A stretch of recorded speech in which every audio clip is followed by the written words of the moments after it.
Tanse, good morning and good afternoon from wherever you are. I'm Creeson Agecoutay. Welcome to APTN National News. Thank you for joining us. A Mi'kmaq woman says she has been physically and emotionally traumatized after a New Brunswick RCMP officer arrested her last month. Christina Gillies says she just wanted help because she believed her daughter was in distress. Angel Moore has this exclusive interview with Gillis. However, a warning, some viewers may find some of this content disturbing. The bruises have faded a little, a far cry from what they looked like 2 weeks ago when these photos were taken. Right here is caved in, and then my nose here is broken, and then over here I have a bone that's still moving around a little bit, and then these teeth were pushed back up here. Christina Gillis says a Western Valley Regional RCMP officer did this damage when he punched her in the face multiple times. I'm scared. I'm probably gonna be scared for the rest of my life because I called them to help me.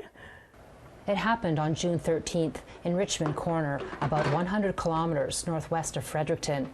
Gillis called 911 because her 16-year-old daughter was freaking out and ran off into a field. She started to have one of her episodes because she's got like mental illness and stuff, and it was more extreme than usual, and I felt bad for her father and her brothers and myself as well, but I just didn't want it to escalate more. But escalate it did when 4 RCMP officers showed up. She hoped they would calm the situation, but things got worse. And I just questioned it. I was like, I don't understand why they're taunting her right now when we're trying to de-escalate the situation and calm my daughter down. She claims that she approached one of the officers to ask why they are upsetting her more. That's when he grabbed my arm and he flipped me over like a rag doll and did what he wanted with me.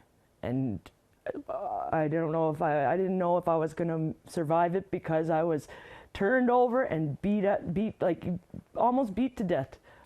At several points in the interview, Gillis had to take a break to collect herself. The Serious Incident Response Team, called CERT, is investigating the officer who assaulted Gillis. CERT is a civilian-led police watchdog that investigates when officers are involved in serious incidents with the public. Director Aaron Nouse told APTN News they are investigating. Right now, we can't say much more than what's been released in the media release. We are conducting an investigation. It's proceeding as quickly as possible. However, the Gillis family, who are from the Agecoutay First Nation, is upset with CERT's media release that several details are incorrect, such as Gillis's arrest when she was struck in the face. But Christina insists she did not know she had been arrested until she was sitting in the police car. Angie Gillis is Christina's sister. I believe the narrative, in my opinion, is the RCMP narrative. It is their story as they're telling it. And this is why I felt like for my sister, when I tell her, I said, it's so important for you to tell your story. Nouse admits that most investigators are former RCMP, but insists the investigation will be impartial. We're, uncovering every stone that needs to be uncovered and conducting a thorough and fair investigation. Christina is still scared and is staying with her sister in Nova Scotia. I'll never call 911 again. I'll help my daughter. I'll figure it out. Christina was charged for assaulting a police officer, uttering threats, obstruction, and mischief. She has to appear in court next September, and there is no word on when the CERT investigation will end. Angel Moore, APTN National News, Agecoutay, also called Halifax. Yellowknife can be ground zero for people experiencing homelessness in the territories, but advocates say there needs to be more supports, and the city says they're listening and hoping for recommendations. Our reporter Charlotte Moore-Jacobs brings us the story. Regina Frankie is an ally to the homeless in the Northwest Territories. People like Kathleen, originally from Kuluktuk, Nunavut, but for the last 5 years, on the streets of Yellowknife, sleeping in emergency drop-in shelters. She wouldn't talk to us, but agreed to share what she knew with Frankie.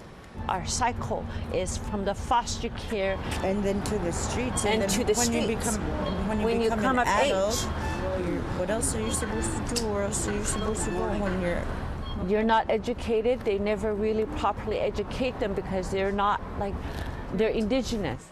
Kathleen says she would sleep in a tent outside if she had one. So that's what Frankie's doing.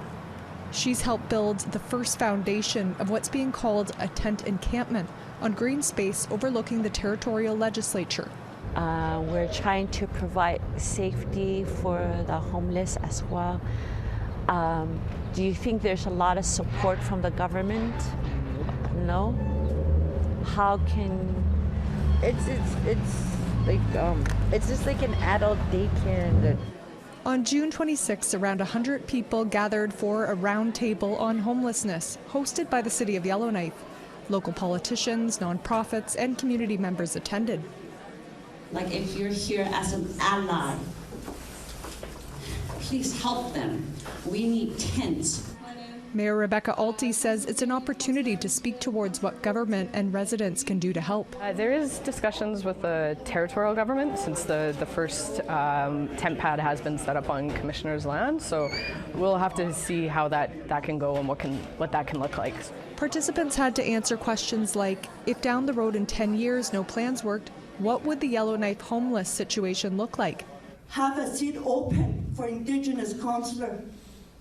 In Salvation Army, drop-in, day sober center, in schools, work with our younger generation to break the cycle. Tina Wrigley is from Delaney. She's a mother of 4, a day school survivor, has experienced homelessness, and is training to be a counselor.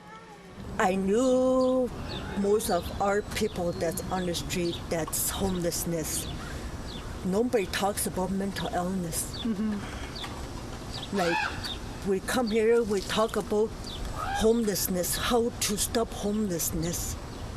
In order for us to really take care of homelessness, we gotta take care of them within them. Wrigley pointed out the lack of Indigenous representation and homeless people at the roundtable and said their mental health needs to be taken care of. Give me back my piece of land so I could make an Indigenous healing center for my people. The latest point-in-time numbers are from 2021. There are over 300 people experiencing homelessness in Yellowknife. For now, a What We Heard report on the roundtable with recommendations will go to City Hall, the territorial government, and to the public. Charlotte Mort-Jacobs, APTN National News, Yellowknife. American Indian movement activist Leonard Peltier has been denied parole today. Peltier's parole hearing was last month on June 10th at a penitentiary in Coleman, Florida. Peltier was convicted of 2 counts of first-degree murder in the deaths of 2 FBI agents in Pine Ridge Indian Reservation in South Dakota and has been serving 2 life sentences since 1976. From the beginning, Peltier has maintained his innocence, and both the investigation and convictions were riddled in controversy. Peltier will be eligible for another parole hearing in June of 2026, but his supporters worry if the now 79-year-old will make it to that day, as he has been suffering from diabetes and other serious health conditions. 3 First Nations in BC are calling on the federal government to return a parcel of land to them. It sits within their traditional territory in Surrey, BC, but as CTV's Abigail Turner reports, a farmer who has been growing potatoes for decades would be at risk of losing his family farm. 300 acres of industrial zone land known as Campbell Heights North sits in Surrey. Look around at our beautiful land that was taken away from us. The Katzie, Kwantlen, and Semiahmoo First Nations want the land returned back into their names. We come to you with the request rooted in justice and reconciliation. We ask for the return of a portion of our traditional territory. This request is not about reclaiming the past, but about creating a future where our people can thrive once more. According to the federal government, the Crown land has been declared as surplus, but the majority of it has been leased to Tyler Heppel and his farm for 50 years. We are not against truth and reconciliation. We believe that it is an important thing here in Canada, but we believe that it should not come at a cost for food security. According to Heppel, the land is extremely fertile and the backbone of local food supply, producing more than 700 million pounds of vegetables per year. His fear that the trio of First Nations would not keep the crops. The KKS said, which is they are in it for economic reconciliation, which is absolutely their right. But I also believe that there's a world where that can be worked out and this land is not paved over. The First Nations could not give a clear answer when asked what they do with the parcel of land, pointing to economic reconciliation. This is not a conversation about food security or farming and nations. This is a conversation between federal Crown lands and 3 First Nations. Heppel tried to add his land to the Agriculture Land Reserve, but the Agricultural Land Commission concluded it did not have jurisdiction. This is the largest piece of Crown land remaining in the nation's shared territories, returning it to something they say would, quote, move Canada forward. Abigail Turner, CTV News, Vancouver. We're always looking for your feedback or story ideas. Here's how you can continue the conversation. If you have a story and you want to share it here, send us an email to news@aptn.ca. To read and watch our stories, go to aptnnews.ca. You can find us online on your favorite social media sites, including TikTok, YouTube, LinkedIn, and X. Follow APTN News to join the conversation and see our latest stories. 5 First Nations and Métis Nation Saskatchewan is moving ahead on a big green energy project. We'll tell you all about it when we return. Stick around.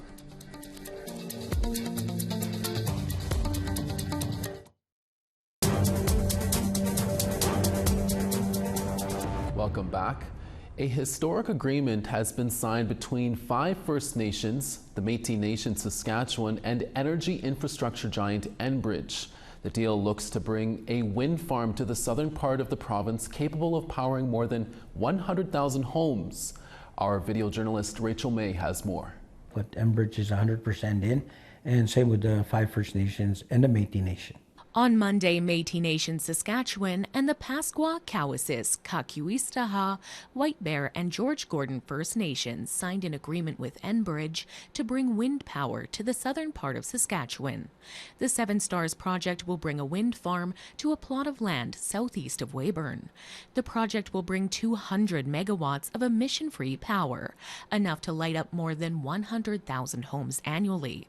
Métis Nation Saskatchewan President Glenn McCallum says this project creates jobs, sustainable energy, and an opportunity for education. There could be a lot of Métis interested in getting into alternative energy, opportunities to be able to be trained in certain areas, and this gives us that opportunity. So there's so much to be done and so much to look forward to. McCallum says that this project is an example of reconciliation. And the more that governments and industry support us, the more that we can do for our people. And like I say, let's work together for the best interest of individuals, communities, and provinces, and Canada as a whole. Pasqua First Nations Matthew Pegan is one of 5 chiefs who signed on to the deal. He says this project is a true team effort. In a time of an era of creating partnerships, I don't like calling them building bridges. I like calling them let's fill in the gaps because bridges crumble. The new partners are holding talks later this year to pin down specifics. The farm is expected to start cranking out electricity in 2027. Rachel May, APTN National News, Saskatoon. For more than 26 years, reporter and host Nelson Bird has been a staple for CTV viewers across the country, and he has truly left an impact on Indigenous journalism. Last week, it was a bittersweet time as it was Nelson's last day with CTV News. Morgan Campbell brings us a brief look at his journalism career. Nelson Bird, CTV News, Regina. A familiar face trusted by Saskatchewan viewers for more than a quarter century. It's a concern echoed by the provincial politicians. Nelson Bird started as a reporter with CTV Regina in 1998. I mean, to me, he was just solid. And, you know, in a business where there's lots of egos and lots of change, that impacts people in different ways. He was always sort of a rock. That same year, Nelson was named host of Indigenous Circle, a half-hour show airing Sunday nights across the province. Here at the Memorial Arches of Menon Gate in Ypres. Nelson's dedication and enthusiasm took the show far beyond the borders of Saskatchewan, from the South Pacific to Belgium to New Mexico. We're going to put the wow in powwow. After 15 years as host, Nelson stepped into a new role, passing the reins to Creeson Agecoutay. He'd pick up a camera, tell you how to film it, tell you who to get, tell you who to interview, what questions to ask. He knew it all. Nice to see you again, Creeson. Creeson went on to CTV National News before becoming host of APTN's national cast. You know, he made me believe in myself. Like I probably wouldn't be where I am today without him. Let's just say that. Since 2013, Nelson has mentored dozens of journalists during his tenure as local assignment editor, mostly behind the camera, while still filling in on IC when needed. He not only reflected Indigenous stories, he showed Indigenous youth that they can do it too. And I don't think you can kind of put a price on that. Nelson ensured lots of levity along the way, even in the face of difficult topics like the identification of unmarked graves at residential school sites and the Pope's visit to Canada. His mission to tell good Indigenous stories and find good Indigenous stories that connect with people. And he did that day in and day out throughout the week, throughout the year.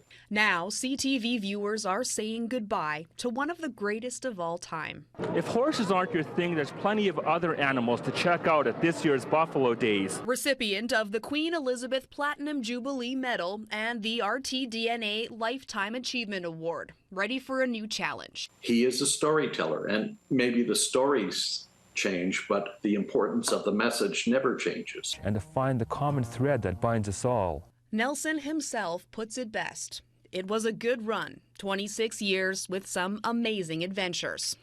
To a teacher, mentor, and friend. So I say thank you to all, each and every one of you. Thanks for the memories, and best of luck.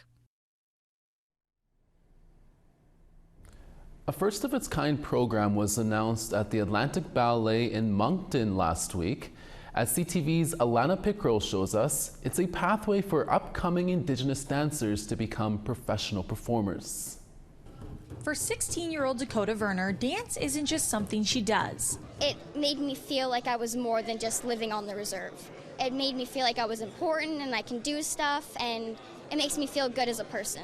Today, she shared her jingle dress dance in front of a room full of people as a brand new Intercultural Indigenous dance program was announced at Atlantic Ballet Canada. The name of this program is Maui Amalgadijik. Mau Ga Dine. They dance together. A first of its kind that opens new doors when it comes to becoming a professional dancer. I thought I was going to have to go be in accounting.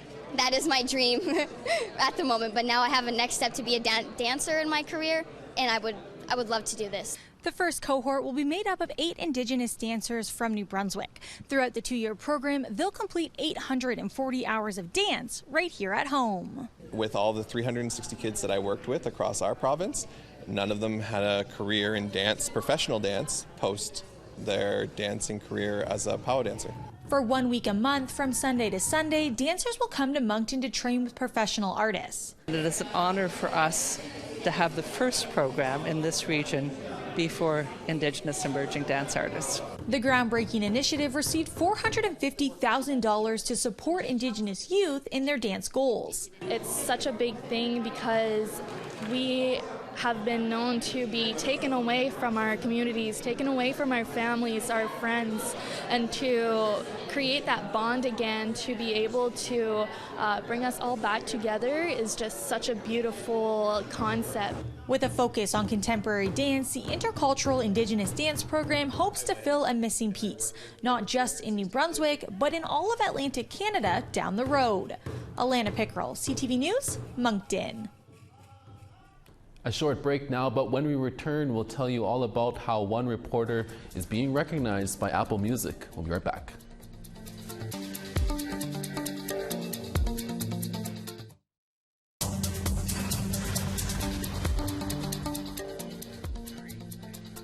Over on the East Coast, St. John's 12, Charlottetown 26. The Grand River 16, Kuujjuaq 20. Seguin 26, St. Jovi 26 as well. London 29, Peterborough 27. Sioux Lookout 19, Sudbury 22. Puckatawagan 25, Gaunt's Lake 22. Winnipeg 24, Barons River 23. Swift Current 20, Yorkton 21. LaRange 28, Uranium City 28 as well. Northern Alberta, High Level 23, Peace River 20. Medicine Hat 22, Edmonton 23. Tofino 18, Penticton 26. Dease Lake 18, Smithers 19. Beaver Creek 18, Watson Lake 22. Yellowknife 23, Norman Wells 18. Inuvik 18, Colville Lake 13. Chesterfield 14, Cambridge Bay 7. Iqaluit 10, Igloolik 7. Last February, APTN's Daniel Parody traveled to Nunavut to tell the untold stories of resiliency and adaptation in our country's most northern communities. For years, the people there have been at the front lines of the climate crisis. Out of those stories, Daniel produced a 6-part series podcast titled The Place That Thaws. Now, Apple Music has recognized her hard work and is highlighting it for millions of listeners. We recently spoke to Daniel about being in the spotlight. Here's that interview. Hey Danielle, first off, congrats on this. It's very exciting. How are you feeling about the honor? Thank you so much. Yeah, it's like you said, honor. It's a big honor and a big title to be a voice of change. So I feel a little pressure to live up to that. But if it means that more people are going to listen to the podcast and engage on the subject of climate change in the North, then I think that's really important. Were you expecting anything like this when you were putting this podcast together? No, I really didn't. Like, when you're talking about something like climate change, my main struggle was just, will people listen to this podcast? How do we make people care? And so we took great care to do a narrative arc and focus a lot on people's lives and the experiences. And, you know, to many of us, that far north, the high Arctic is quite an exotic location. So I wanted to rest more on that intrigue and then hopefully teach people as they went along. But you know, when you're doing this work, of course awards and recognition is nice, but you can't really have that in the forefront of your mind when you're doing something. Yeah, for sure.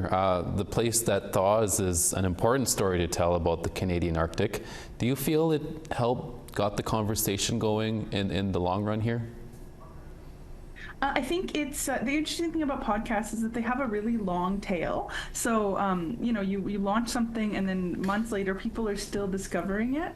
And so in this case, I think I haven't yet seen that, like, a big conversation spark from the podcast. I hope that this recognition will help to do that. But I do think that it is another layer in having people understand, you know, what's happening both in the Arctic and then to some extent what's happening further south where we are, because what happens up north affects us. And I think we need to draw that connection. So I think we're still waiting for that big conversation, even though climate change is everywhere as a subject.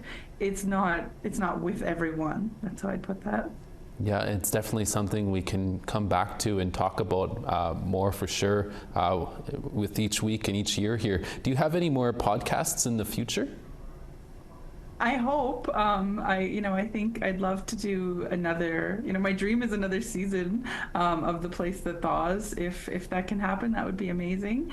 Otherwise, I will be doing some work on some future podcasts, but I can't quite talk about that yet. So stay tuned. We'll definitely for sure stay tuned. Daniel, thank you for chatting with us today. We really appreciate it. Thanks, Creeson. And that's your midday newscast for this Tuesday, July 2nd. Happy school break for all the students and graduates out there, and welcome back to the work week for all the workers out there as well, including us. Dennis Ward will be back for your evening newscast. Make sure to join us then. From everyone here from our Winnipeg HQ and from our reporters across the country, Masicho, hai hai miigwech. Thank you for watching.